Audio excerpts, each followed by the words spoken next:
நமக்கு தெரியும் 2004 2014 the last decade of India's developmental journey என்று சொல்லுவோம்.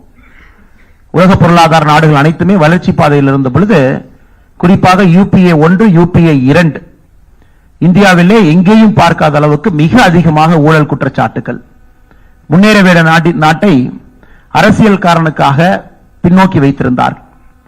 2014க்கு பிறகு நம்முடைய நாட்டினுடைய உண்மையான சக்தியை நாம் பார்த்துக் கொண்டிருக்கின்றோம். 9 ஆண்டு காலத்தில் அதை நம்ம பிரதமர் அவர்கள் சொல்லுகின்றார்கள், முதலாக நம்முடைய நாட்டில் ஒரு புவர் என்கின்ற ஒரு வார்த்தையை நம்ம மாற்றி இருக்கின்றோம். ஒரு ஏழை மக்களால் எதுவும் செய்ய முடியாது, அவர்களால் நாட்டினுடைய வளர்ச்சிக்கு பிரயோஜனம் இல்லை என்கின்ற ஒரு காலகட்டம் காங்கிரசினுடைய மனதில் இருந்தது. எல்லாம் உடைத்து நாட்டில் இருக்கக்கூடிய அனைவரையும் கூட நம்ம நாட்டினுடைய முன்னேற்ற பாதையில் அழைத்துக் கொண்டு வந்திருக்கின்றோம். இது தொடர்ச்சியாக நம்ம ஒரு துறையில கூட நம்ம பார்க்கலாம். ராஜீவ்காந்தி அவர்கள் பிரதமராக இருந்த பொழுது ஒரிசால ஒரு இடத்துல சொன்னாங்க, டெல்லியிலிருந்து நம்ம 100 ரூபாய் அனுப்பி வைக்கிறோம் அப்படின்னா அது கடைக்கோடி மாநிலத்தில் இருக்கக்கூடிய கடைக்கோடி மனிதனுக்கு செல்லும் பொழுது 85 ரூபாய் எங்கேயோ காணாம போயிருது, 85% காணாம போயிருது. வெறும் 15% பணம் மட்டும்தான் அங்கே சென்று சேருகிறது என்று சொன்னார்கள். ஆனா இன்னைக்கு நாம் பார்க்கும் பொழுது டெல்லியிலிருந்து மத்திய அரசிலிருந்து 100 ரூபாய் அனுப்பி வைத்தால் தமிழ்நாட்டில் இருக்கக்கூடிய கடைக்கோடி கிராமத்தில் இருக்கக்கூடிய நம்முடைய சகோதரனுக்கு முழுவதுமாக அந்த 100 ரூபாய் வருது. 100% எந்தவித லீக்கேஜும் இல்லாமல் ஒரு மத்திய அரசினுடைய திட்டத்தை நம்மால் செய்ய முடிகிறது. இது இந்திய வளர்ச்சி பாதையிலே மிகப்பெரிய ஒரு மாற்றம். இது அதுதான் குறிப்பாக முன்னாடி ஸ்லைட் போங்கண்ணா, சொன்னதுக்கு அப்புறம் மாத்துக்கண்ணா, முன்னாடி ஸ்லைட் போங்க. குறிப்பாக நமக்கு ரொம்ப பெருமையான ஒரு விஷயம் என்னவென்றால் இந்த கொரோனாவை எப்படி அடிப்படையில் நாம் கையாண்டோம் என்று.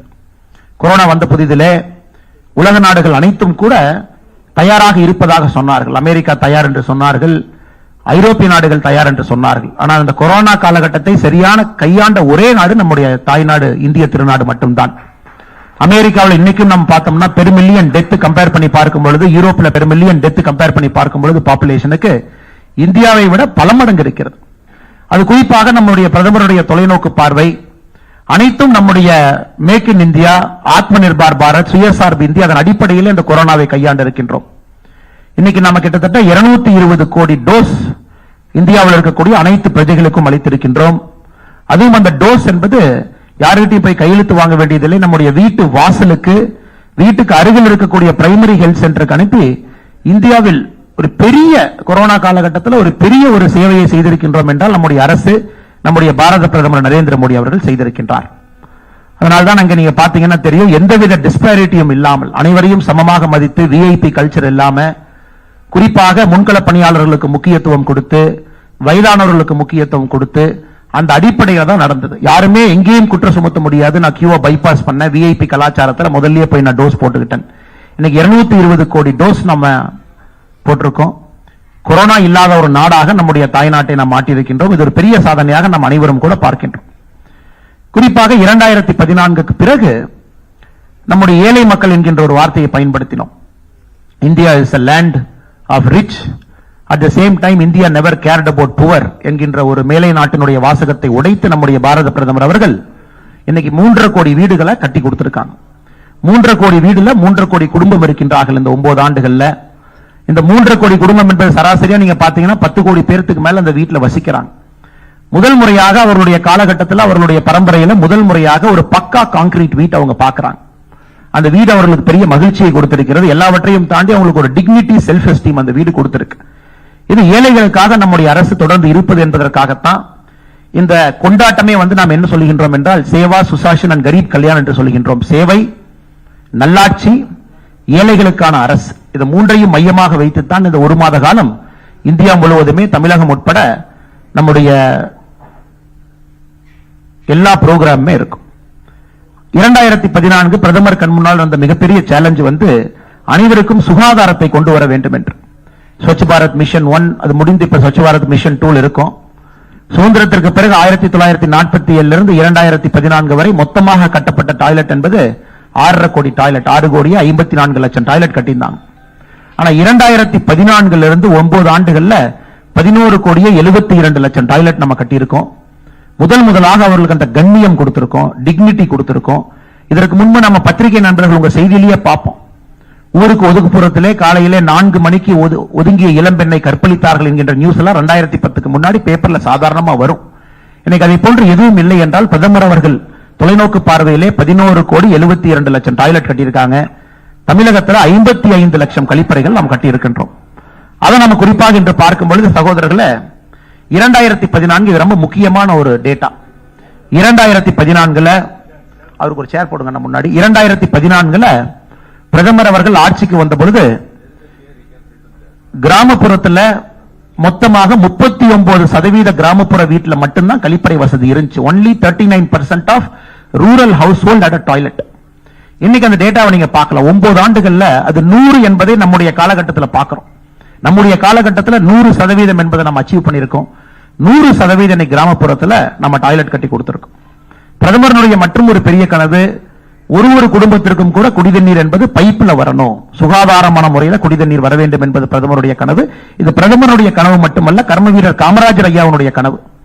அவருடைய இல்லத்திற்கு மட்டும் குடிதண்ணீர் பைப்ல வரக்கூடாது என்பதை தாயிடம் வலியுறுத்தி அந்த பைப்பை பிடுங்கி வெளியே எரிஞ்சாரு கர்ம வீரர் காமராஜர் ஐயா. இன்னைக்கு பெருமையா சொல்லலாம், 12 கோடி வீடுகளுக்கு முதலாக குடிதண்ணீர் என்பது பைப்ல போயிருக்கு. பைப்ல சுத்தமான சுகாதாரமான குடிதண்ணீர் அவர்களால் குடிக்க முடியுது. தமிழகத்தை பொறுத்த வரைக்கும் 63% தமிழகத்தில் இருக்கக்கூடிய இல்லங்களுக்கு குடிதண்ணீர் என்பது பைப்பில் நாம கொடுத்திருக்கோம். இது ஒரு மிக அற்புதமான ஒரு திட்டம். அனைத்து மக்களுக்கும் கூட பெரிய அளவில் மாற்றத்தை கொடுக்கக்கூடிய திட்டத்தை நாம் பார்த்துக் கொண்டிருக்கின்றோம். அடுத்து நம்ம பார்த்தோம் அப்படின்னா ஃப்ரீ கேஸ் கனெக்ஷன். இன்னைக்கு 9,60,00,000 பேருக்கு ஃப்ரீ கேஸ் கனெக்ஷன் நம்ம கொடுத்திருக்கோம். இவர்கள் அனைவருமே முதல் தலைமுறையில் முதலாக அவர்களுக்கு கேஸ் கனெக்ஷன் முதலாக கிடைக்குது.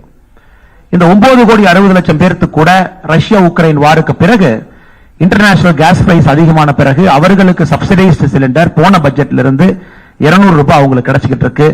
அவர்களையும் கூட நன்றாக நம்முடைய அரசு பார்த்துக்கிட்டு இருக்கு.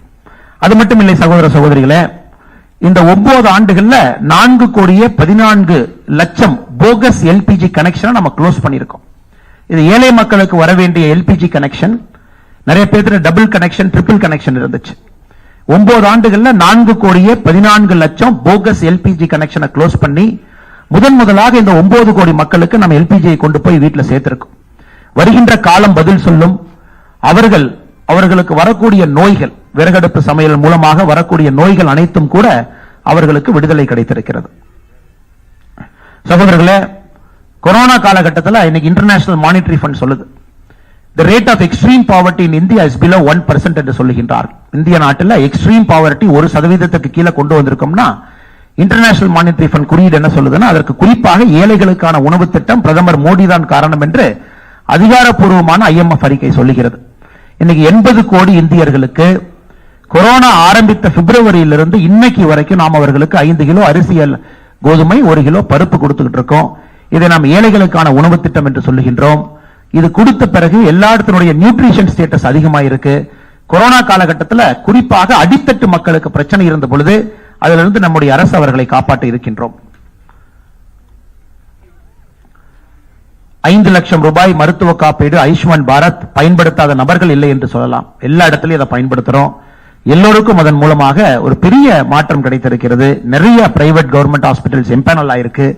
எல்லா இடத்திலும் கூட பயந்து கொண்டிருந்த மக்கள், ஐயோ நம்ம சேவிங்ஸ் இருந்து கொடுக்கணும், பேங்க் பேலன்ஸ் வந்து கொடுக்கணும் என்கின்ற பயத்திலிருந்து போக்கி எந்த விதமான பிரச்சனை ரைட் அப் டு கேன்சர் வந்து ஆயுஷ்மான் பாரத்ல ட்ரீட் பண்ண முடியும் என்கிற அளவுக்கு இந்த 9 ஆண்டுகள்ல ஆயுஷ்மான் பாரத் என்பது மக்களுடைய மனதில் ஒரு இன்றியமையாத ஒரு திட்டமாக மாறி இருக்கிறது. சானிட்டரி பேட் குறிப்பாக பெண்களுக்கு நம்ம ஊர்ல தான் முதலாக சானிட்டரி பேட 1 ரூபாய்க்கு கொடுக்க முடியும் என்று கோயம்புத்தூர்காரர் ஆரம்பிச்சார். ஒரு பேர்ல இப்ப படம் எல்லாம் இருக்கு. அதை பிரதமர் அவர்கள் இந்தியா முழுவதுமே கொண்டு போயிருக்கிறாங்க. சானிட்டரி பேட் என்பது 1 ரூபாய்க்கு கொடுக்க முடியும் என்கின்ற நம்பிக்கையில இன்னைக்கு குறிப்பாக பெண்களுக்கு அவர்களுடைய சுகாதாரத்திற்கு நம்முடைய அரசு கூட இருக்கு. 1 ரூபி சானிட்டரி பேடுக்கு நம்முடைய அரசு அதிகாரப்பூர்வமாக அதை இப்ப கொடுத்துக் கொண்டிருக்கின்றோம். பல பெண்களுக்கு இது பெரிய பயன் கிடைத்துக் கொண்டிருக்கிறது. இன்னைக்கு ஜெனரிக் மெடிசின் எந்த கடைக்கு போனாலும் கூட ஒரு இன்டர்நேஷனல் பிராண்டட் மெடிசின் அதே வருது. ஆனா நம்முடைய ஜன் அஷோதி கேந்திரா அந்த மருத்துவ கடைக்கு, மருந்து கடைக்கு போறோம். தமிழ்நாட்டில் கிட்டத்தட்ட 900 கடைகள் இருக்கு. இந்திய அளவில் 9300க்கு மேல கடைகள் இருக்கு. 60%இலிருந்து 80% குறைவாக அதே மருந்து நம்முடைய ஜன் அஷோதி கேந்திரால கிடைக்குது. இதுல பெரிய பெனிஃபிஷியரி யாருன்னா, கண்டினியூஸா மாசம் ரொட்டீனா மாத்திரை சாப்பிடணும், வயதான பிறகு என்னுடைய பென்ஷன்ல நான் மாத்திரை வாங்கணும், மருந்து வாங்கணும் இருக்கக்கூடிய பெரியவர்களுக்கு இதுல மிகப்பெரிய ஒரு வரப்பிரசாதமாக நம்முடைய ஜன் ஔஷதி கேந்திரா இருக்கு. சென்னை உட்பட அனைத்து இடத்திலும் கூட அது பெரிய பெனிஃபிட். குறிப்பாக யூரியா, 2014க்கு முன்பு யூரியா தட்டுப்பாடு என்கின்ற வார்த்தையை நம்ம பார்த்திருக்கோம். இன்னைக்கு கடந்த 9 வருட காலமாக எங்கேயும் கூட யூரியா தட்டுப்பாடு என்கின்ற வார்த்தையை நம்ம பார்க்கல. 2 லட்சம் கோடி ரூபாய்க்கு மேல யூரியா சப்சிடி நம்ம கொடுக்கிறோம், டிஏபி சப்சிடி கொடுக்கிறோம். ரஷ்யா உக்ரைன் போர் அது ஆரம்பித்த பிறகு யூரியாவுடைய விலை 140% உயர்ந்திருக்கிறது.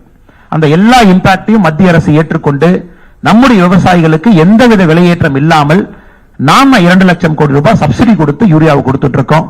அது மட்டும் இல்ல, இன்னைக்கு 6000 கோடி ரூபாய் PM கிசான் சம்மான் நிதியில 3 முறை 2000 2000 2000 3 முறை நம்ம கொடுக்கிறோம். தமிழகத்தில் கிட்டத்தட்ட 36 லட்சம் விவசாயிகளுக்கு மேல பயன்படுறாங்க. இந்தியாவில் 11 கோடி விவசாயிகள் பயன்படுறாங்க. இது விதையிலிருந்து அனைத்துக்கும் கூட நம்முடைய மத்திய அரசு அவங்க கூட நம்ம நிக்கிறோம். இதை தாண்டி நாம் பார்க்கும் பொழுது நம்முடையது அப்பீஸ்மெண்ட் பாலிடிக்ஸ் இல்ல, இது ட்ரூ சோஷியல் ஜஸ்டிஸ். ஒரு நிஜமாலுமே ஒருத்தர் சோஷியல் ஜஸ்டிஸ் சாம்பியன் அப்படின்னு நம்ம சொல்றோம். தமிழ்நாட்டை பொறுத்தவரை இது சோஷியல் ஜஸ்டிஸ் மண், சமநீதி சமூக நீதி மண் என்று நாம் அனைவரும் பெருமையாக மாறுதட்டிக் கொள்கின்றோம். இன்னைக்கு இந்திய அளவில் ஒரு தலைவரை சமநீதி சமூக நீதிக்கு போராடியவர் நம்ம சொன்னா அந்த பெயர் நம்முடைய பாரத பிரதமர் நரேந்திர மோடி அவர்களுக்கு மட்டும்தான் செல்ல வேண்டும்.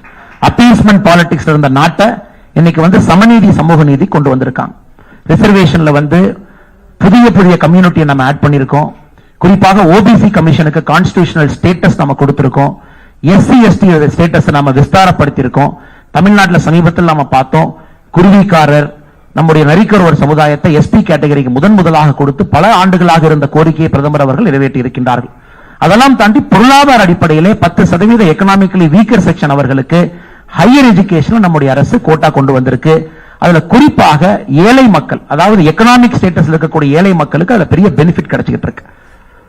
Constitutional status for backward class commission பல ஆண்டுகளாக இருந்த அந்த எதிர்பார்ப்பை நம்முடைய அரசு நாம் பூர்த்தி செய்திருக்கின்றோம். குறிப்பாக திவ்யாங்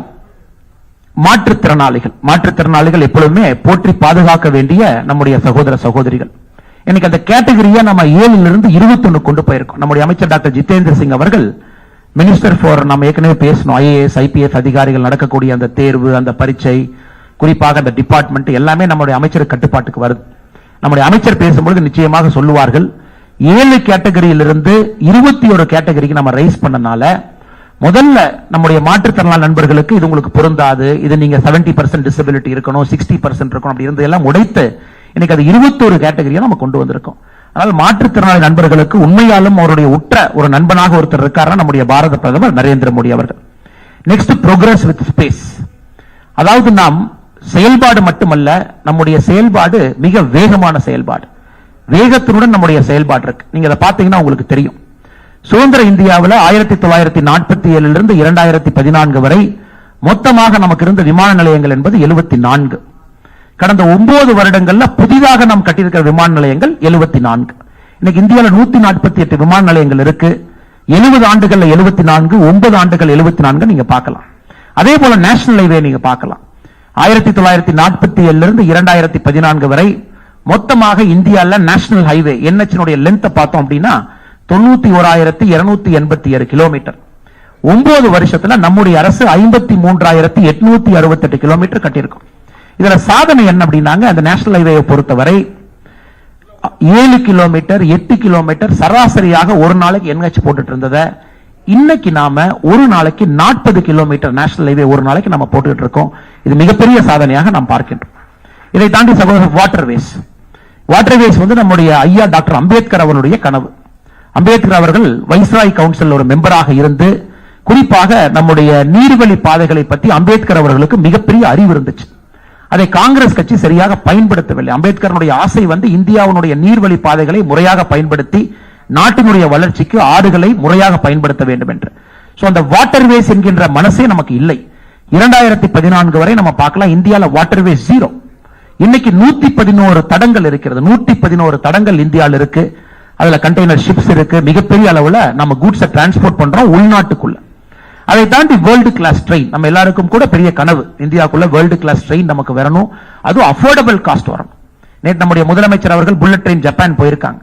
ஆனா புல்லட் ட்ரெயின் ஜப்பான்ல ஒரு சாதாரண மனிதன் போக முடியாது. முதலமைச்சர் அவர்கள் அந்த புல்லட் ட்ரெயினுடைய டிக்கெட் ரேட்டை போடல.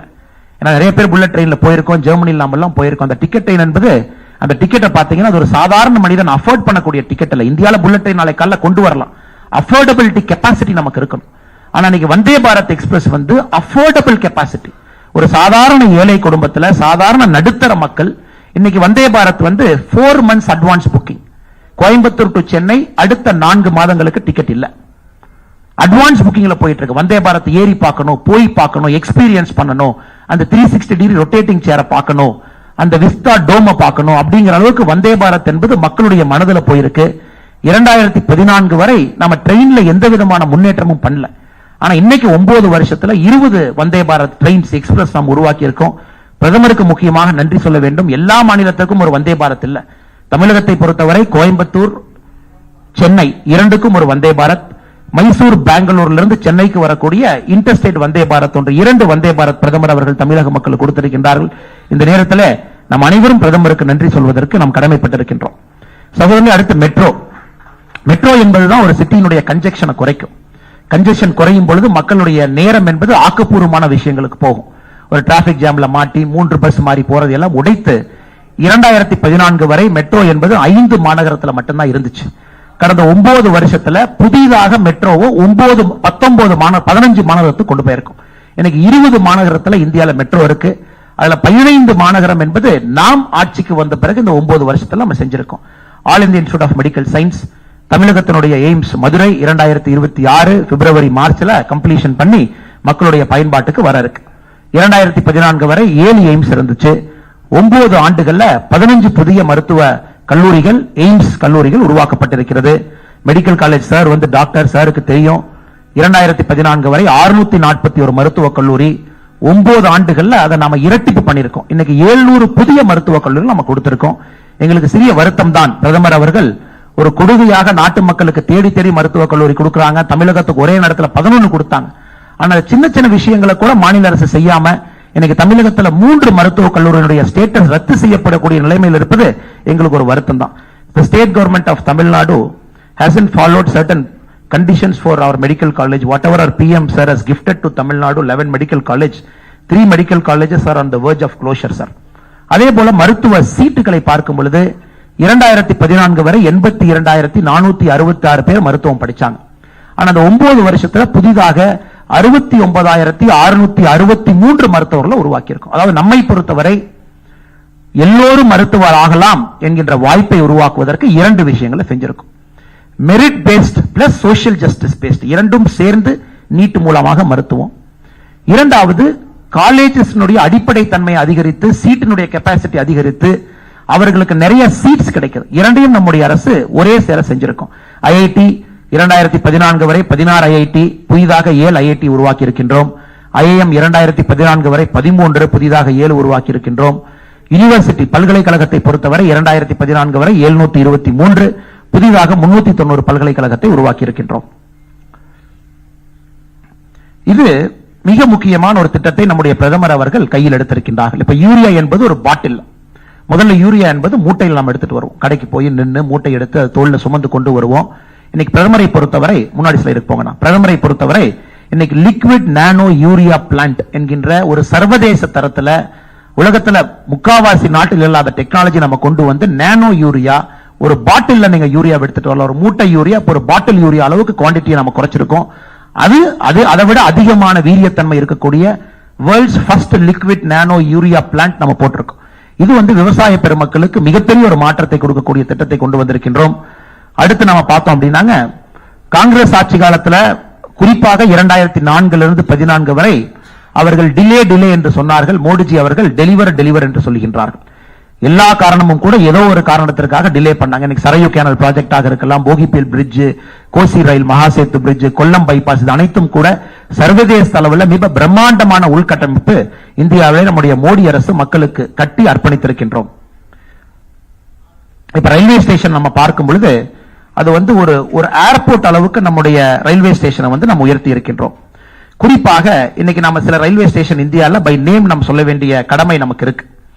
இன்னைக்கு இந்தியாவில் இருக்கக்கூடிய போபால் இருக்கக்கூடிய ராணி Kamalapati station, Gandhi Nagar station, மும்பையினுடைய CSMT, இதெல்லாம் உலக அளவில் இருக்கக்கூடிய ஒரு ரயில்வே ஸ்டேஷனை விட சிறந்த ரயில்வே ஸ்டேஷனாக இந்த மூன்றும் உலக தரத்தில் இன்னைக்கு நாம் பெருமையோடு சொல்லிக்கலாம். அதே போல அகமதாபாத்தில் இருக்கக்கூடிய சபர்மதி ரயில்வே ஸ்டேஷனுக்குள்ள ஒரு மல்டி மாடல் ஹப்பாக ஒரே ரயில்வே ஸ்டேஷனுக்குள்ள ரயில்வே ட்ரெயின் வரும், மெட்ரோ வரும், வரக்கூடிய அகமதாபாத் மும்பை புல்லட் ட்ரெயின் வரும். நாம் எல்லாமே நோடல் சென்டராக ரயில்வே ஸ்டேஷனுடைய கனவு காண்கின்றோம். ஒரு ரயில்வே ஸ்டேஷன்ல எல்லா மாடல் டிரான்ஸ்போர்ட் மெர்ஜ் ஆகணும். Gandhi Nagar railway ஸ்டேஷனுக்குள்ள 5 star hotel இருக்கு. மக்கள் ரயில்வே ஸ்டேஷனுக்குள்ள உலகத்தரம் வாய்ந்த ஒரு 5 ஸ்டார் ஹோட்டல். தமிழ்நாட்டிற்கும் கூட ரயில்வே ஸ்டேஷனை துரிதப்படுத்தக்கூடிய அடுத்த கட்டத்துக்கு எடுத்து சென்ற பணிகள் இப்போது ஆரம்பித்திருக்கின்றோம். அதுவும் வேகமாக செல்லும். நிச்சயமாக வரக்கூடிய காலத்தில் நாமும் அடுத்த வருஷம் பிரஸ் மீட் நடக்கும் பொழுது பெருமையாக சொல்லுவோம், தமிழகத்திலும் கூட இந்த ரயில்வே ஸ்டேஷன் உலகத்தரத்துக்கு நாம் உயர்த்தி இருக்கின்றோம் என்று. அதே போல காஷ்மீர் நம்ம ஐயாவுடைய பிறந்த ஊர். அங்கே அவர்கள் பேராசிரியாக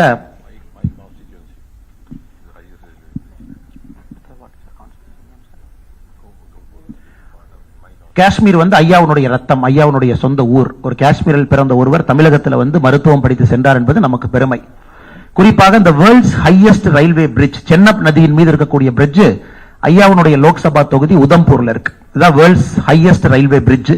இன்னைக்கு காஷ்மீரை பொறுத்தவரை இது ஒரு ஈஃபில் டவர்னுடைய உயரத்தை விட அதிகமாக கட்டியிருக்கின்றோம். ஒரு மவுண்டன் டெரெயின்ல ஒரு வேர்ல்டு கிளாஸ் ப்ராஜெக்டை நம்ம இந்தியால மேக் இன் இந்தியாவில் நம்ம எக்ஸிக்யூட் பண்ணியிருக்கோம். காஷ்மீரை பொறுத்தவரை மிக பெருமையாக நாம் சொல்லலாம். 2019-20 காலகட்டத்தில் ஆர்டிகல் 370 எடுத்த பிறகு எல்லோருமே ஏகப்பட்ட பொருளிய பிரச்சனையை கிளப்பினாங்க. 2022 காஷ்மீருக்குள்ள அதிகமான சுற்றுலா நண்பர்கள் 2022 போயிருக்காங்க. 1 கோடி இந்தியர்கள் காஷ்மீரை சாராதவங்க காஷ்மீருக்குள்ள சுற்றுலாக்கு போயிருக்காங்க. காஷ்மீர் என்பது இன்னைக்கு அதிகமான பொருளாதாரம் வரக்கூடிய நாடாக மாநிலமாக மாறி இருக்கிறது நம்முடைய நாட்டுக்குள்ள. ஆனால் காஷ்மீரை பொறுத்தவரை 370 எடுத்த பிறகு மிகப்பெரிய வளர்ச்சி பாதையில் இருக்கு. வேர்ல்ட்ஸ் டாலஸ்ட் ஸ்டாச்சு நம்முடைய சர்தார் வல்லபாய் பட்டேல் அவர்களுடைய ஸ்டாச்சு கேவடியால குஜராத்தில் நம்முடைய மோடிஜி அவர்கள் நாட்டுக்கு அர்ப்பணித்திருக்கின்றார்கள். ஒரு நாளைக்கு செல்லக்கூடிய நம்முடைய டூரிஸ்ட மட்டும் பார்த்தோம் அப்படின்னா எவ்வளவு பேர் போய் பார்க்கறாங்க. எல்லாருமே இதை வரும்பொழுது எதிர்க்கட்சி நண்பர்கள் சும்மா பேச வேண்டும் என்பதற்காக கிண்டல் பண்ணாங்க. அவ்வளவு பெரிய ஸ்டாச்சு வேணுமா, இந்த பணத்தை வேற இடத்துக்கு கொடுக்கலாமா? நாட்டினுடைய ஒரு அடையாள சின்னமாக நாட்டு மக்களுக்கு ஒரு ஊக்குவிப்பு கொடுப்பதற்காக இந்த சர்தார் வல்லபாய் பட்டேல் ஸ்டாச்சு கேவடியால இன்னைக்கு ஒரு நாளைக்கு ஆயிரக்கணக்கான டூரிஸ்ட் அங்க போறாங்க. பிரதமர் அவர்கள் முக்கியமான மீட்டிங்க அந்த கேவடியா ஸ்டாச்சுல கீழே இருக்கிற கான்பரன்ஸ் கால்ல நடத்துறாங்க. 2 வருடங்களுக்கு முன்பு டிஜிபியினுடைய கான்பரன்ஸ் அங்க நடந்துச்சு. ஒரு G20 கான்பரன்ஸ் அங்க நடத்தினாங்க. சோ இது ஸ்டாச்சு மட்டுமல்ல, இது சிம்பாலிக் ஸ்டாச்சு மட்டுமல்ல, இந்தியாவுடைய மிக முக்கியமான நிறைய மீட்டிங்ஸ் பிரதமர் அவர்கள் தனிப்பட்ட முறையில் அவர்கள் கேவடியால சர்தார் வல்லபாய் பட்டேல் ஸ்டாச்சு இருக்கக்கூடிய கான்பரன்ஸ் கால்ல நடத்தி காட்டிக் கொண்டிருக்கின்றார்கள். இதெல்லாம் நமக்கு ரொம்ப பெருமையான விஷயம். யாராவது நம்முடைய நண்பர்கள் இந்தியாவில் சில மாவட்டங்கள் இன்னைக்கும் பனிகாலத்தில் 6 மாத காலம் கட் ஆஃப் அவர்களால் அந்த மாவட்டத்திலிருந்து வெளியே வர முடியாது. லால் ஸ்மித்தி ஒரு வேலி, இந்த லால் ஸ்மித்தி நம்ம என்ன சொல்றோமோ ஹிமாச்சல் பிரதேஷ் உத்தராகண்ட் அந்த பகுதியில் இருக்கக்கூடியது, பனி டைம்ல அந்த மாவட்டத்தினுடைய மக்கள் வெளியே வர முடியாது. காரணம் ரோடு எல்லாமே மூடிடும். இன்னைக்கு மணாலியிலிருந்து லால் ஸ்மித்திக்கு நாம விண்டர்ல பனிக்காலத்தில் போக முடியும். 10,000 ஃபீட் உயரத்துல அட்டல் டனலை கட்டியிருக்கும். குறிப்பாக நம்ம இங்கிருந்து நிறைய பேர் எதிர்க்கட்சி தலைவர்கள் கிண்டல் பண்றாங்க, அட்டல் டனல் ஏன் கட்டினீங்க? அங்கிருப்பவர்களும் இந்தியர்கள் தான். அவர்களும் இந்தியா முழுவதுமே 6 மாத காலம் சுற்றுவதற்கு அவர்களுக்கும் உரிமை இருக்கு. அவங்க சம்மர்ல மட்டும்தான் லாஸ்மித்தியிலிருந்து வெளியே வர வேண்டும் என்கின்ற அவசியம் இல்ல. விண்டர்ல வராத ஒரு பகுதி இந்தியாவை இன்னைக்கு அக்சசபிலிட்டி நம்முடைய பாரத பிரதமர் நரேந்திர மோடி அவர்கள் அட்டல் டனல் மூலமாக கொடுத்திருக்கின்றார்கள். மணாலியிலிருந்து லே நண்பர்கள் யாராச்சும் சுற்றுப்பயணம் அந்த பக்கம் போயிருந்தீங்கன்னா முதல் எடுக்கக்கூடிய நேரத்தை விட இன்னைக்கு 5 மணி நேரம் குறைத்திருக்கின்றோம். அதுவும் ஆல் வெதர் ரோடு இந்த டனல் நம்ம கொடுத்திருக்கோம். PM கதிசக்தி PM மிக ஒரு உயர்ந்த கனவு இது. இந்தியாவுடைய இன்ஃப்ரா என்பது ஒரு வேர்ல்டு கிளாஸ் இன்ஃப்ராஸ்ட்ரக்சராக எடுத்து செல்ல வேண்டும் என்பது பிரதமருடைய கனவு. ரயில்வேவாக இருக்கலாம், போர்ட்டா இருக்கலாம், ஏர்போர்ட்டா இருக்கலாம், ஹைவேஸா இருக்கலாம், அனைத்துமே உலகத்தரத்தை கொண்டு போகணும். காரணம் இன்னைக்கு இந்தியாவுடைய லாஜிஸ்டிக்ஸ் என்பது நம்முடைய GDP-ல 13% லாஜிஸ்டிக்ஸ் காஸ்ட் இருக்கு. அதை மேலை நாடுகள்ல பாத்தீங்கன்னா வெறும் 4% தான் இருக்கு. ஏன்னா லாஜிஸ்டிக் காஸ்ட் குறையும் பொழுதுதான் அந்த பொருள் வேகமாக ஒரு இடத்துக்கு செல்ல முடியும், அந்த பொருளுடைய விலையும் குறையும். இந்த கதிசக்தியினுடைய நோக்கம் என்பது நம்முடைய லாஜிஸ்டிக்ஸ் காஸ்ட், ஒரு பொருள் 100 ரூபாய்னா அந்த பொருளுடைய டிரான்ஸ்போர்ட் காஸ்ட் இன்னைக்கு 13 ரூபாய் இருக்கு. மேலை நாடுகள்ல 4 ரூபாய் இருக்கு, அமெரிக்கால யூரோப்ல. அந்த 13 ரூபாயிலிருந்து கீழே கொண்டு வருவதற்கு தான் கிட்டத்தட்ட பிரதமர் அவருடைய கனவு. இந்த கதிசக்தி மூலமாக அடுத்த 20 ஆண்டுகளுக்கான கனவு பிரதமர் கொண்டு வந்திருக்கின்றார்கள். அதை நீங்க அடுத்த ஸ்லைட்ல பாப்பீங்க. குறிப்பாக இந்த கதிசக்தி மூலமாக ஆல்ரெடி நம்ம வந்து ஏற்கனவே பேசுனது போல காந்தி நகர்ல மல்டி மோடல் டிரான்ஸ்போர்ட் பேசணும், போர்ட்ஸ் எல்லாம் பேசணும். இதனுடைய வீரியத்தை வருகின்ற காலத்தில் நம்ம பார்ப்போம். மிக பெருமையாக ஒரு இந்தியனாக நாம் சொல்லலாம், இன்னைக்கு உலகத்திற்கு நாம் பாடம் எடுத்துக்கொண்டிருக்கின்றோம். ஆன்லைன் பண பரிவர்த்தனை எப்படி செய்வது என்பது அமெரிக்கர்களுக்கு நாம் பாடம் எடுத்துக் கொண்டிருக்கின்றோம். இந்த G20ல இந்தியா வந்து முக்கியமாக ஒரு 3 குறிக்கோளை வச்சிருக்கோம். அதுல ஒரு குறிக்கோள் G20 நாடுகளுக்கு இந்தியாவுடைய நாலேஜை டிரான்ஸ்பர் பண்ணணும், டிஜிட்டல் டிரான்சாக்சனை டிரான்ஸ்பர் பண்ணணும். அதுல பார்க்கும் பொழுது டைரக்ட் பெனிஃபிட் டிரான்ஸ்பர் வந்த பிறகு, ஆதார் லிங்க் பண்ண பிறகு, நாம் ஏற்கனவே சொல்லியது போல 4,14,00,000 போகஸ் எல்பிஜி கனெக்ஷன் நம்ம மூடியிருக்கோம். 4,71,00,000 ரேஷன் கார்டை நம்ம க்ளோஸ் பண்ணியிருக்கோம். ஃபேக் ரேஷன் கார்டு இந்தியாவில் 4,71,00,000 ஃபேக் ரேஷன் கார்டு இருந்துச்சு, அதையும் நாம் எடுத்திருக்கின்றோம். இந்த டிபிடி மூலமாக ஜன்தன் அக்கவுண்ட், அதாவது முதலாக யாருக்கு பேங்க் அக்கவுண்ட் இல்லையோ நாம் உருவாக்கி கொடுத்த ஜன்தன் அக்கவுண்ட்ல இன்னைக்கு வரைக்கும் நிறைய பேர் சொல்லுவாங்க ஜன்தன் அக்கவுண்ட மோடிஜி திறந்துட்டாங்க, என்ன பண்ணிருக்காங்கன்னு. மிக பெருமையாக சொல்லுகின்றோம், ஜன்தன் அக்கவுண்ட்டுக்கு இன்னைக்கு வரைக்கும் 1,90,000 கோடி ரூபாய் ஜன்தன் அக்கவுண்ட்டுக்கு நம்முடைய அரசு டிரான்ஸ்பர் பண்ணிருக்கோம். வெறும் அக்கவுண்ட் மட்டும் இல்ல, 1,90,000 கோடி ரூபாய் ஜன்தனுக்கு போயிருக்கு. அதை பார்க்கலாம். நம்மை பொறுத்தவரை ஜன்தன், ஆதார், மொபைல் இந்த மூன்றையும் இணைத்து இந்தியாவில் மிகப்பெரிய புரட்சிகரமான ஒரு பொருளாதார மாற்றத்தை நம்முடைய பிரதமர் கொண்டு வந்திருக்காங்க. அதான் ஜாம் நம்ம சொல்றோம். உலக நாடுகள்ல இன்னைக்கு ஹார்வர்ட் பிசினஸ் ஸ்கூல்ல ஜாம் கேஸ் ஸ்டடி இருக்கு. இந்தியாவுடைய jam, J stands for Jan Dhan, A stands for Aadhaar, M stands for mobile. இந்த மூன்றையும் இணைத்து ஒரு பொருளாதார மாற்றத்தை கொண்டு வந்திருக்கின்றோம். ஸ்காலர்ஷிப், இன்சூரன்ஸ், பென்ஷன், அவர்களுக்கு தேவையான அனைத்தும் கூட ஆன்லைன்ல 100 ரூபாய் மோடிஜி அனுப்பிச்சு வச்சாருன்னா 100 ரூபாய் நம்ம வங்கி கணக்கு வருது.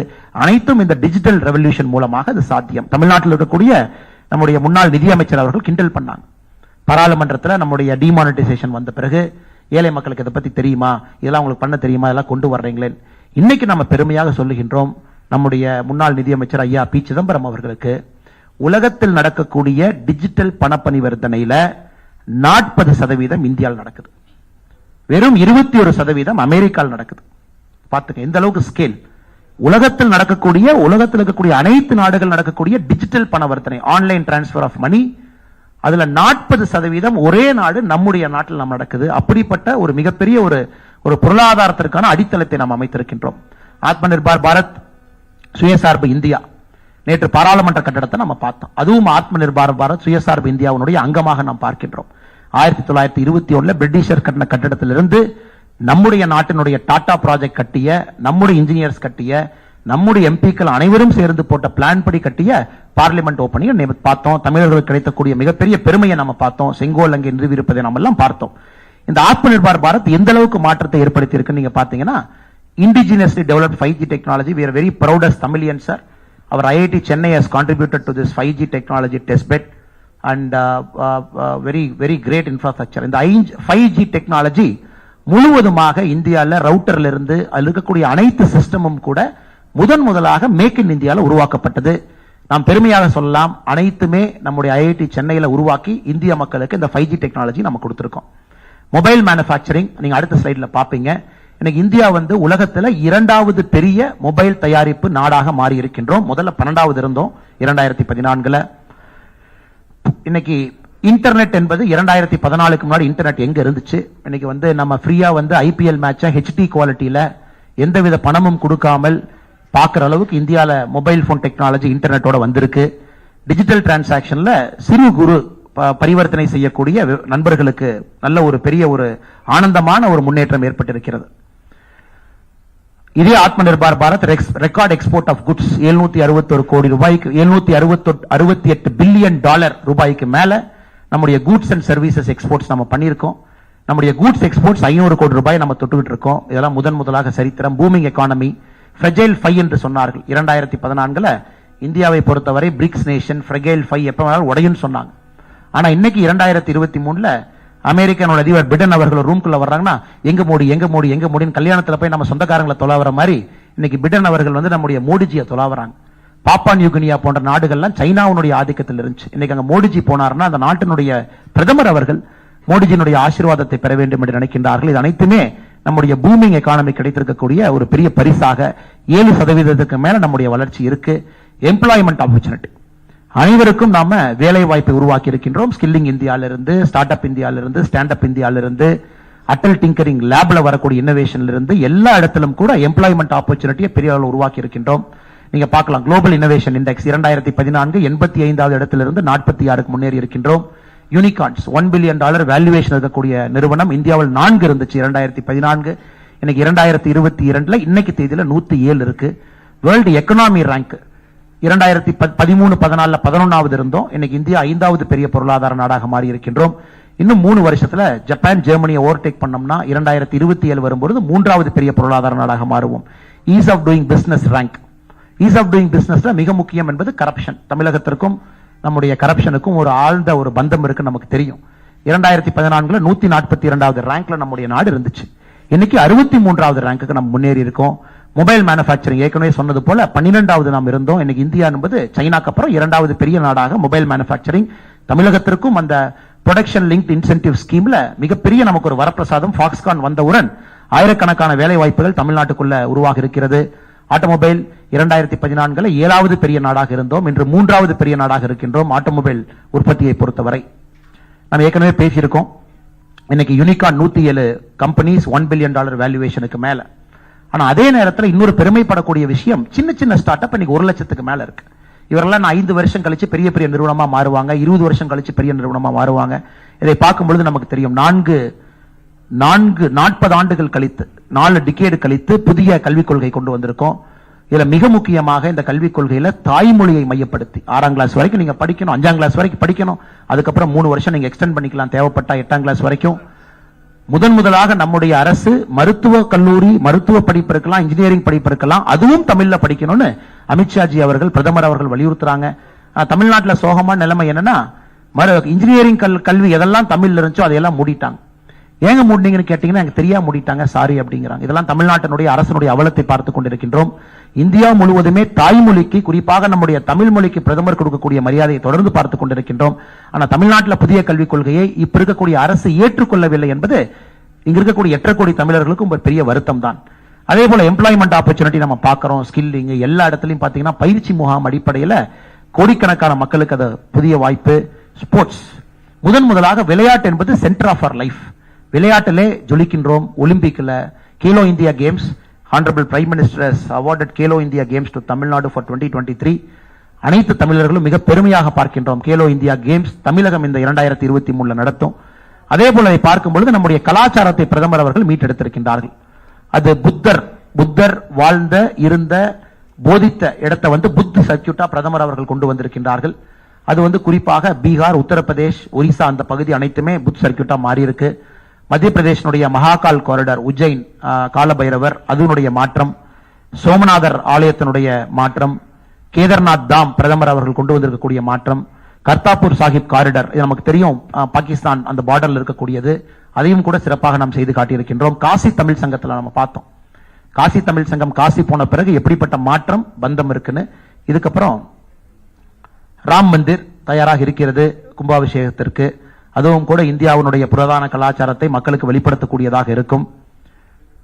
நார்த் ஈஸ்டை பொறுத்தவரை புதிய சாலைகளாக இருக்கட்டும், விமான நிலையமாக இருக்கட்டும், பிரிட்ஜஸா இருக்கட்டும், அதுவும் ஒரு பெரிய மாற்றம் நார்த் ஈஸ்ட் கொடுத்திருக்கோம். பிரதமர் தான் நார்த் ஈஸ்ட் முதல்ல அஷ்டலட்சுமிங்கிற பேர்ல சொன்னாங்க. நார்த் ஈஸ்ட் பொறுத்த வரைக்கும் இந்திய நாட்டினுடைய அஷ்டலட்சுமி. அது கலாச்சாரத்தை நாம் ஆழப்படுத்தி இருக்கின்றோம். வடகிழக்கு மாநிலங்களை பொறுத்தவரை, குறிப்பாக சுற்றுச்சூழலை பொறுத்தவரை நம்முடைய பிரதமர் மிக ஆழ்ந்த சுற்றுச்சூழல் மீது ஒரு நட்பு இருக்கக்கூடிய ஒரு மனிதர். நம்ம பார்க்கிற ரெனியூவல் எனர்ஜிக்கு அவர் கொடுத்திருக்கக்கூடிய புஷ் இன்டர்நேஷனல் சோலார் அலையன்ஸ் நாம் அதை முன்னெடுத்து சென்றிருக்கின்றோம். நாம் தான் சோலார் அலையன்ஸ் தலைவராக இருக்கோம். இந்தியா முழுவதுமே ரெனியூவல் எனர்ஜி கொடுத்திருக்கக்கூடிய புஷ் இருக்கலாம். அதுக்கப்புறம் COP26ல பிரதமர் அவர்கள் முதலாக லைஃப் அப்படிங்கறத அறிமுகப்படுத்தி லைஃப் ஸ்டைல் ஃபார் என்விரான்மெண்ட் இன்னைக்கு உலகம் முழுவதுமே பேசியிருக்கோம். நமாமி கங்கா சுத்தப்படுத்தியிருக்கோம், சீத்தாவை கொண்டு வந்திருக்கோம். பிரதமர் அவர்கள் சமீபத்தில் தமிழ்நாட்டில் he has seen Bommi, our two very eminent Tamilians who elephant caregivers whose film got an Oscar this year. We are very grateful. The Honorable Prime Minister made a visit and visited them. நம்முடைய பாதுகாப்பை பொறுத்தவரை உலகத்தில் மிக உறுதியான பாதுகாப்பான நாடுனா Israel, India. அந்த அளவுக்கு நம்ம கொண்டு வந்திருக்கோம். அந்த பிரஜைகளுக்கு இந்திய அரசு யாரையும் விட்டுக் கொடுக்காது என்கின்ற அளவுக்கு மிக பெருமையாக, கொஞ்சம் முன்னாடி போங்கன்னா மிக பெருமையாக எங்களால் சொல்ல முடியும். சர்ஜிக்கல் ஏர் ஸ்ட்ரைக் யாராக இருந்தாலும் கூட சுதந்திர இந்திய நாட்டிற்கு பிறகு தவறு செய்வர்களை நம்ம போறோம். 370 எடுத்திருக்கோம். அடுத்து நீங்க அடுத்த சைடு வாங்க. டிஃபென்ஸ் ப்ரொடக்ஷன் 1 லட்சம் கோடி ரூபாய்க்கு மேல உள்நாட்டில் ராணுவ தளவாட உற்பத்தி, கட்டிங் எட்ஜ் எக்யூப்மெண்ட் வந்திருக்கு. பார்டர் ரோட்ஸ் அண்ட் பிரிட்ஜஸ் நாம வலிமைப்படுத்தி இருக்கின்றோம். மிக முக்கியம் இது. சிரியால இருந்து Libya, Yemen, Sudan, Nepal, Afghanistan இதுல எல்லாம் இந்த வார் பிரதேசத்துல யாரெல்லாம் மாட்டிக்கிட்டாங்களோ 20,000 இந்தியர்களுக்கு மேல பத்திரமா கொண்டு வந்திருக்கோம். We're extremely happy, sir. Many of our Tamil students who were struck in Ukraine, every single person without a scratch, the Honorable Prime Minister has brought them back to Tamil Nadu. We are eternally grateful for that, sir. அதே போல 2,97,00,000 இந்தியர்களை corona காலகட்டத்தில் வந்தே பாரத் பிளைட்ல கொண்டு வந்தோம். எல்லாமே அங்கங்க மாட்டிட்டு இருந்த பொழுது சிறப்பு விமானங்களை பண்ணி 2,97,00,000 பேர் வெளிநாட்டில் இருந்தவங்களை கொண்டு வந்திருக்கோம். மிக பெருமையாக நம்முடைய பத்திரிகையாளர் நண்பர்கள் முன்னால் வைக்கின்றோம். கடினமாக உங்களுக்காக உழைத்திருக்கின்றோம். பிரதமர் அவர்கள் உங்களுக்காக ஒரு நாளும் கூட வளப்படுத்துவதற்கு, இந்த நாட்டை வலிமைப்படுத்துவதற்கு உங்களோடு நின்று கொண்டிருக்கின்றார்கள். பிரதமருக்கு உங்களுடைய வாழ்த்துக்கள், உங்களுடைய ஆசீர்வாதங்கள் தேவைப்படுகிறது. இந்த நேரத்தில் இதெல்லாம் அதனுடைய வெளிப்பாடு பார்க்கிறோம். பாப்பா நியூ கினியால அந்த பிரசிடென்ட்டை பார்க்கிறோம், ட்ரம்ப் பார்க்கிறோம், நம்ம ஜோ பைடன் அவங்கள பார்க்கிறோம், இங்கிலாந்துடைய ரிஷி சுனக் அவங்கள பார்க்கிறோம், ஆஸ்திரேலியன் பிரீமியரை பார்க்கிறோம். மோடி இஸ் த பாஸ் அப்படின்லாம் சொல்றதெல்லாம் நம்முடைய காதல முதல்ல நம்முடைய வாழ்க்கையில கேட்கிறோம். அதே போல இட்டலியினுடைய பிரதான் மந்திரி ஜியார்ஜியா சொல்றாங்க, Modi is the most admired world leader அப்படின்லாம் சொல்றாங்க. அதனால் இதெல்லாம் மிக ஆழமாக இந்த கட்சி இந்திய மக்களை ஒரு படி மேலே எடுத்து சென்றிருக்கின்றோம். இந்த பிரசன்டேஷன் இதோட முடிஞ்சது. நம்முடைய அமைச்சர் டாக்டர் ஜிதேந்திர சிங்ஜி அவர்கள் அடுத்து நம்முடைய பத்திரிகை நண்பர்கள் நேரடியாக உரையாற்றுவாங்க, உங்க கேள்விகளுக்கு பதில் சொல்லுவாங்க. நன்றி, வணக்கம். பாரத் மாதா கி Jai.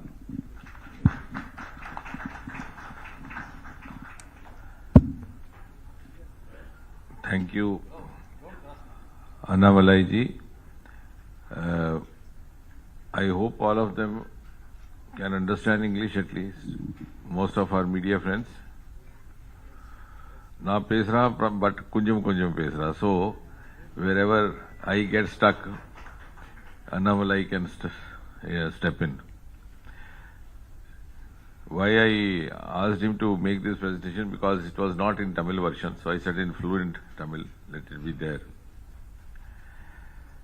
See, for the media friends and for all of us, the party men, because now we have to go to the different parts of Tamil Nadu, also educate our karyakartas over there, about 9 years.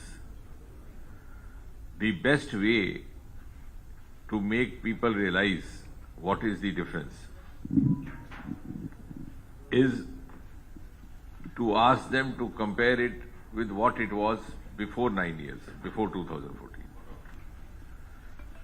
See, if you see a person, you say you have grown weak. As a doctor, I say you have grown weak. I would say that only if I have seen him when he was not weak. If I am seeing him for the first time and he is like that, I will not be able to make out. So many of us, including the karyakartas who have seen what it was like 2014, can go and educate people. Meanwhile, in 9 years, a new generation has come. They have not seen what it was before 2014. And every year we are also getting lakhs of new voters, 18 plus. They have grown up only in these 9 years.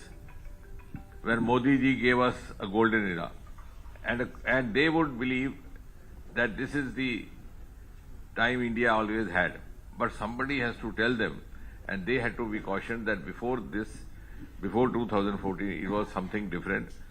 And as responsible young citizens, they have to guard against the earlier times happening again. What the earlier governments were doing, whether Congress or the alliance governments. So if you do the comparison from what you saw in the presentation, you saw the figures. Before 2014, there was such a huge desperation in the country, pessimism. In fact, on the 26th of May 2014, around 6 o'clock in the evening, when the swearing in happened of Prime Minister Modi ji, I wrote a small piece. I said, this is the beginning of a journey from pessimism to optimism. Because for so many years, India was known to be a country of scams, scandals, coal scam, this scam, that scam. And our youth were also disillusioned. They were looking forward to go abroad. Many of them want to go to stay back in India. Now see what is it? It is the other way around. Modi ji has given India an esteem, and every Indian a sense of self-esteem and self-pride. That is the basic truth. He has made us feel proud as Indians, whether we are living in India. Even then, the diaspora, Indian diaspora who are settled outside, they are also being looked up with huge respect, which they were not enjoying earlier. Sometimes they were even hesitant to give their introduction. The world has started recognizing Indians' caliber, their capacity, their potential. And as you were seeing in the presentation, even startups, we are number 3 in the world, but even in the other countries, the startup groups are preferring Indian boys and girls, which was not happening earlier. And this has happened purely because of Prime Minister Modi. If you talk only of startups, in 2014 we just had 350. You have to compare with the earlier figures, then only you realize what it means. When you say 1 lakh, okay, 1 lakh means what? But somebody has to tell you that before 2014 we had only 350. It has gone up more than 300 times. That is the achievement of 9 years. Unicorns we have 115, out of which almost 35% are women-led. This was a country which was known to be not giving women their due or giving justice to women or giving them their share. Now women are in a leadership role. In these 9 years, we have moved on from women participation to women leadership. Earlier on, you used to say increase women participation. Now women are taking the lead and men has to be participants. And the world is now looking up to India because Modi ji has emerged as the tallest leader of the world and longest serving head of government, 23 years, first as Chief Minister, now as Prime Minister. Even among the contemporary, the present heads of government across the world, you compare. So many Prime Ministers changed in UK, presidents have changed in US. And that is why all these heads of government are looking up to Modi ji. You saw in this presentation, somebody is touching his feet, somebody is embracing him, because they are looking up to him for guidance, for advice. India's status has gone up in 9 years. That is the biggest achievement. And all that has been possible because of the strategic figures which you saw in presentation. And world today is ready to be led by India. World today is ready to be led by India under Prime Minister Modi because they understand that India under Prime Minister Modi has that capability which they may not have. In this presentation, you saw vaccine. 220 vaccine doses administered. India was known as a country where people hardly have any health consciousness. Leave aside preventive health care. Even if somebody gets sick, they would not go to the hospital. There are certain economic reasons also, social reasons also, financial concerns. But usually they will just try for 3, 4, 5 days. Once you get serious, you go to the hospital. And the whole world was warning that India with 130, 140 crore people, if it is not able to control COVID, it will become a hot spot even for us. They were worried for themselves that if it spreads all over India, they will also get affected. Later what happened? We were fully in control, and small European countries with just 50 lakh population, 500,000 population could not control. And with the motivation of Modi ji, India came out with the first DNA vaccine for COVID. And we made it available to other countries. So it has been tremendous hard work on the part of Modi ji and his team to have made India arrive where it has. That is why today, even the most advanced countries, they think, no, India has the capacity to do what we can't do. They could not produce vaccine, we produced. Similarly, space. USA, Soviet Union, they started off much earlier than us. We have our space headquarters in Bengaluru. We started very late. Today, our space technology is as equally advanced as that of USA or even more. And we are launching the satellites prepared or developed by USA and UK from Sriharikota in Andhra Pradesh. And we are also earning revenue. When I was seeing the last figures, about 220 million euros earned by launching of UK satellites. And all this in 9 years. Earlier on, they had only, almost out of these 220, almost 187 million euros earned in these 9 years. Similarly, about $56 million earned from the USA satellites. So those countries which were ahead of us are today using our facility. So when we say India has reached a pedestal, it has happened after 9 years of continuous, tireless hard work by Prime Minister Modi. And he has given India a new culture. Culture which is based on objectivity, as he was mentioning EWS or aspirational district. That also we should go and tell people. Earlier on what happened? If I became minister, I would declare my district as backward district and give it all benefits. No, it's not like that. There is a dashboard, there are 40 parameters on the basis of which it is decided which district is backward or lesser developed in terms of health education or health facility, which one in education, which one in connectivity, and then to bring it at a par with the state first district and then national first district. Everything is scientifically, objectively done. Airports from 74 to increase to 148. How? Because Modi ji ensured wherever anything is required, it should be provided. Earlier on, what happened? In the Congress time, if I became aviation minister, I'll open an airport in my village, even if there was no passenger, no aircraft. We have seen this happening. Old timers have seen this. If I became railway minister, I will introduce a train to my village. That culture is gone. If we have developed Northeast, it is because Modi ji has given a culture of justice to all, appeasement to none. Wherever it is required, it has to be given. Otherwise, they would say, what is the fun?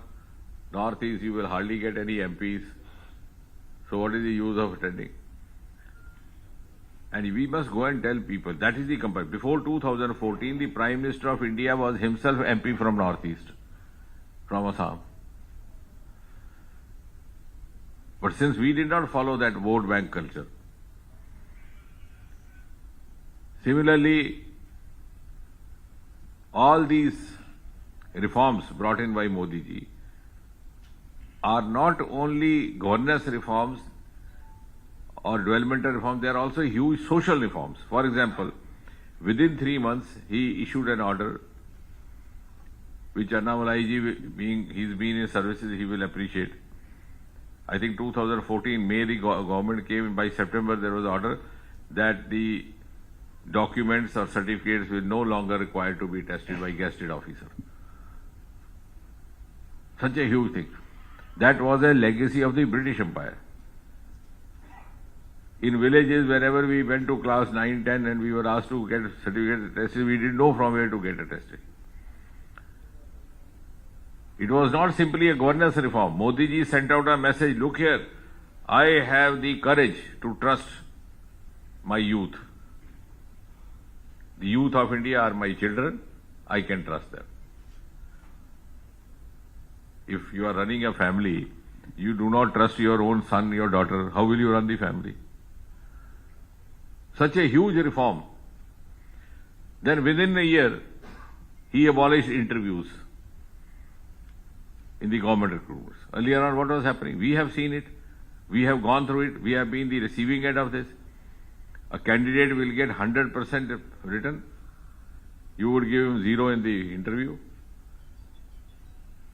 And somebody whom you want to favor, you give him 100 in interview, even if written is 5 marks, and he gets selected. By doing such favoritism, we were doing such great injustice, not only to the youth, but to the mankind. In fact, to us, it was a sin. We were committing a sin. So this reform has held us back from committing that kind of a sin. Now for women, he was showing this Ujjwala, where 10 crore households were given gas connection. 10 crore means 10 crore families. Gas connection not only means ease of cooking, it also means protection of your health. So these reforms have multiple dimensions. When we started this scheme in my own constituency, we did a beneficiary summit, this Labharti. So usually I don't speak, I ask others to speak. Because if others speak about me, that is more useful in the election, rather I speak about myself. So one young lady came. She said earlier on, I first used to go to fetch the wood for the kitchen. Then whole day I would be blowing into this. It will take me several hours to prepare food. The food would also not remain properly cooked, and I would also get cough. And in the night, I would get a scolding from my mother-in-law. She said, now difference is, in 1 hour my food is ready. My mother-in-law is happy. My cough is gone, and I don't know what to do. So I have now started working in a stitching shop. Second business, alternative business. So I asked her to join Mahila Morcha. She is now a very active member of our Mahila Morcha. Because, see, now what has happened through this example? You have used the energy of this young lady for nation building. That energy was going wasted in the kitchen. And she was also getting ill health. These reforms are going to change the entire scenario in the coming generation. Similarly, toilets. 12 crore female toilets. Gave them name Samman Ghar or Izzat Ghar. Earlier what was happening? Women, many of the villages, parents were not sending girls to school because there was no toilet. I am telling you fact. These we have to tell people. These figures are okay. What you are this you will get all the copies. But how to interpret these figures? What is the implication? What is the spirit behind that? I am myself seeing many people will not be sending, or the girl herself will refuse going. Because I can't stay in the school for 8 hours. Boys can go here, there to ease themselves, she can't. And those who went, because of holding back urine, they would get urinary infection, all those things. All those problems these girls were getting. What a huge service. Now, this is not only, I said there are 3 S. I was talking Lucknow. I said this security, also respect, and also convenience. So in Hindi, you can, I said it sounds Suraksha, Samman, Suvidha. Suvidha means you gave convenience to her. Suraksha means you protected her, otherwise she had to go out in the field. That was also sometimes a risk in the going in the morning. I have seen villages where women used to wait till morning, and before the men folk woke up, they had to go out to the fields at a particular time. Early morning, 3 o'clock, 4 o'clock. I come from that background. We have seen those places because there was no facility. Where does a woman go? Afterwards, the day starts. They were working against the nature. So what a huge reform this has happened. That is why today you have women-led entrepreneurship. You have women-led startups. Similarly, Jal Jeevan, this slide showed. I'm just giving you those examples so that where you can give comparison, also tell them what is the spirit. This culture, Modi ji has brought a new culture in this country. We just had, they showed just now the Jal Jeevan mission, which has given us 12 crore connections, 12 crore houses, that means households. You know, before 2014, it was only 3.5 crore. 3.25, not even 3.5, which means in 70 years, the earlier governments did not bother. We were carrying on same practice. Go to the well, fetch water for yourself. Go to the river, get fetch. Or you go to the river and take bath there. Or go to the seaside and have a water in this salt water. This could have happened earlier also. All these things have happened. This is a quantum jump. This is a quantum jump in 9 years. That is why the world is now seeing, oh, India has come. India's moment has come. It is not that the world is a fool. The people there, they know it is a country to reckon with. Our medical colleges were 145, now 265 added to that. As the number of colleges allotted in these 9 years are more than those constructed in 70 years. Then there are new resources discovered, the ocean resources. We have 7,500 kilometer long coastal area, including Tamil Nadu, beginning from Odisha. Nobody ever saw that side. I was telling some friends from Australia, I said, you have continent called Australia, you have island called Australia, you have country called Australia, but your ocean is not called Australian Ocean. My ocean is called Indian Ocean. Why? Because my forefathers saw there is huge wealth inside. We have not